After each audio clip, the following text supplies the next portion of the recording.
Ce tuto va vous expliquer comment ajouter une annotation de carte. Pour ce faire, vous allez cliquer sur Ajouter. Vous sélectionnez Ajouter des notes de carte. Ici, nous voulons donc repérer des mines de lithium, donc des zones d'exploitation, et nous allons donc indiquer différents repères. Je vais donner un nom à la couche, mine de lithium. Je crée la couche. La couche apparaît ainsi dans ma bibliothèque pour la suite.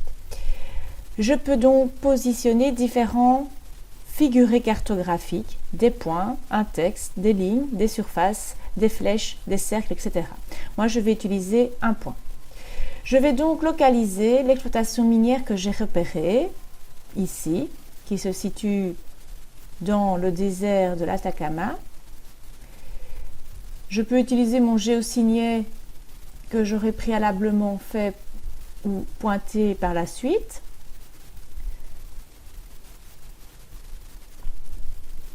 Je pointe ma puce et je lui donne un titre. Le titre, je vais l'appeler donc le salar de l'Atacama. Voilà. Dans la description, vous allez pouvoir mettre toutes les informations que vous voulez.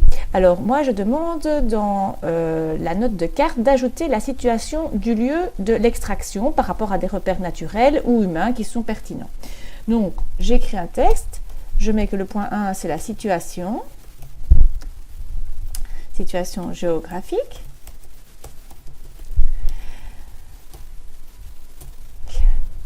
Donc, où se situe ce salar? Alors pour ce faire, je peux utiliser les fonds de carte qui sont mis à ma disposition. Je dézoome. Dans quel pays suis-je? Je vais prendre le fond de carte avec l'imagerie satellitaire et les étiquettes. Je suis donc au nord-est du Chili. Donc salar situé au nord-est du Chili. Je peux aussi regarder s'il n'y a pas une ville à proximité de ce salar, la plus proche. Pour ce faire, je peux évidemment fermer. Je vois qu'on a une ville ici qui est San Pedro de Atacama. Je vais mesurer sa distance, j'utilise l'outil de mesure. Je vois qu'on est plus ou moins à 70 km au nord de cette ville. Je peux rajouter l'information. Donc, salar situé au nord-est du Chili, à environ 70 km au nord de San Pedro. Je peux également situer ce salar par rapport à un autre grand repère géographique que l'on voit bien dessiné ici, c'est la fameuse cordillère des Andes. Donc je peux rajouter que ce salar se situe, voilà, le salar se situe sur la cordillère des Andes et je pourrais préciser l'altitude. Alors pour ce faire, eh bien, je vais utiliser Google Earth Online et donc je vais tout simplement sélectionner les coordonnées géographiques du point comme ceci. Voilà, comme vous l'avez déjà fait. Je sélectionne, je copie, je vais aller ouvrir Google Earth.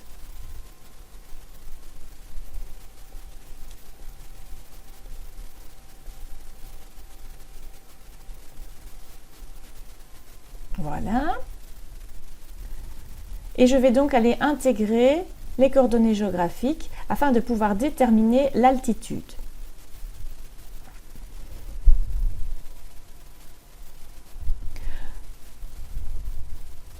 Je vais dans le moteur de recherche, j'indique les coordonnées, je n'oublie pas de modifier les virgules en points, j'effectue la recherche.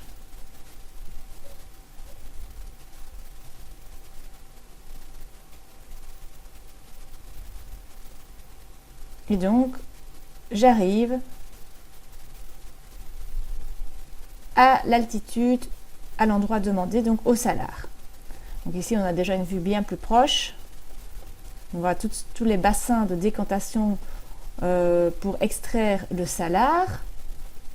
Et donc, je vais regarder plus ou moins l'altitude. Vous voyez qu'ici, sur Google Earth, l'altitude est indiquée. Vous avez les coordonnées géographiques et vous avez l'altitude.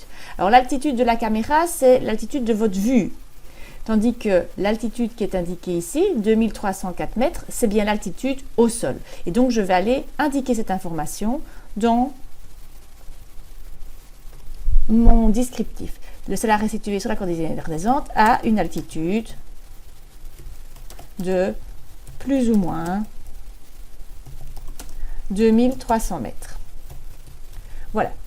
Je pourrais aussi caractériser la situation du salar par rapport à un autre paire qui est l'océan Pacifique.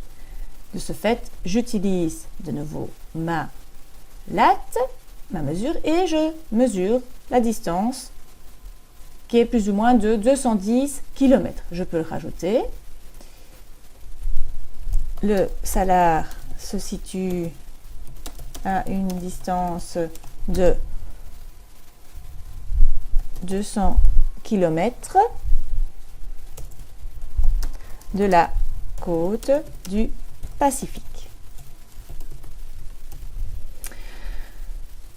Je pourrais également décrire l'environnement du salar. Alors pour ce faire, je peux regarder et observer dans quel type de milieu je me trouve, le milieu environnemental. Je peux aussi me dire, je vais aller via Google Earth et je vais voir si je n'ai pas des vues ou si je ne sais pas activer Street View. Alors on a quelques spots ici, on peut s'y mettre. Et voir un petit peu dans quel type d'environnement je me situe.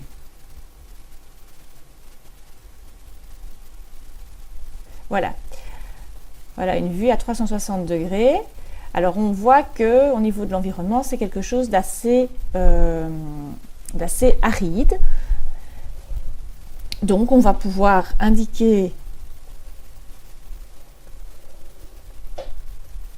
comme information que le salar est un grand désert. Et plus précisément, on pourrait aussi indiquer les précipitations. Alors pour ce faire, je vous renvoie à l'atlas numérique de 5e qui est disponible sur Smart School et vous pourrez identifier le nombre de millimètres de pluie par an dans ce salar. Alors, j'ai fait le travail pour vous, c'est moins de 100 mm de pluie par an dans un grand désert où les précipitations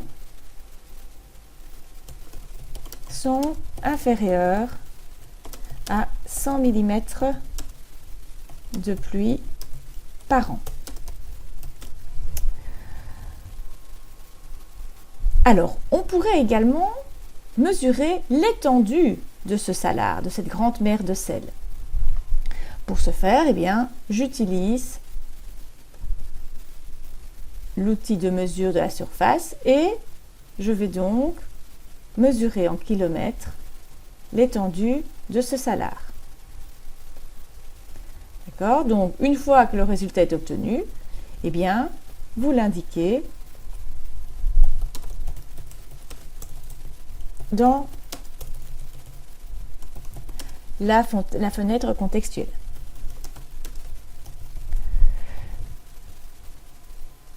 Vous pourriez également faire une recherche sur Wikipédia et regarder si ce salar ou cette mine a une importance, est la plus grande, la plus petite. Donc ici, au fait, c'est la plus grande source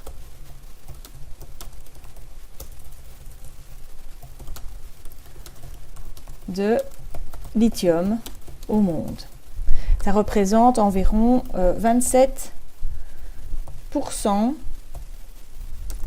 des réserves au niveau du monde. Donc vous pouvez aller évidemment sur Wikipédia afin de trouver ces informations. D'accord? Donc à vous de trouver les informations les plus pertinentes. L'autre élément que je vous demande, c'est d'insérer dans votre descriptif des photos. Alors c'est très simple, via un hyperlien. Donc c'est très simple, vous allez sur Google, donc paysage, donc illustration.2, voilà, illustration du paysage, et donc via Google, voilà, on a déjà une illustration ici. Ce qu'on pourrait faire également, c'est voir si on n'a pas d'autres photos qui sont plus pertinentes et qui montrent évidemment l'exploitation. Et donc ici, je vois que j'ai des photos. On a ici une vue d'un bassin de décantation de Saumur. On va regarder si on n'a pas d'autres vues plus pertinentes. Ici. Voilà. Donc ici, on a vraiment les bassins de décantation, les canalisations qui permettent l'acheminement et le pompage. Donc voilà, on a plusieurs photos qui peuvent évidemment être relativement intéressantes. Là, on a une vue du ciel, donc c'est pas ça, il faut une vue oblique. J'ai dit que des vues obliques, c'était possible. Donc on pourrait sélectionner une ou deux photos. Alors comment faire? Eh bien, il suffit tout simplement de copier le lien, de retourner ici, de dire que ce sont des photos sur Google Earth, par exemple. Je sélectionne Google Earth, j'ajoute l'hyperlien, il me demande l'URL, donc c'est l'adresse que vous venez de copier. Vous dites que vous définissez ça en tant que tel et vous avez ainsi accès directement à l'information. Donc, on vérifie, je quitte, je trouve donc bien ma couche avec mine de lithium. Regardez, si je désélectionne, ma puce disparaît, si je sélectionne, elle apparaît. J'arrive sur la puce, je sélectionne la puce et j'ai donc toutes les informations que j'ai notées. Vous voyez que l'hyperlien est ici. Nous allons donc vérifier si on retombe bien sur les images préalablement sélectionnées. Alors vous pouvez aller via Google Earth, vous pouvez aussi également faire une recherche sur le net et de copier l'URL. Donc c'est très important, c'est que je veux des images via un URL.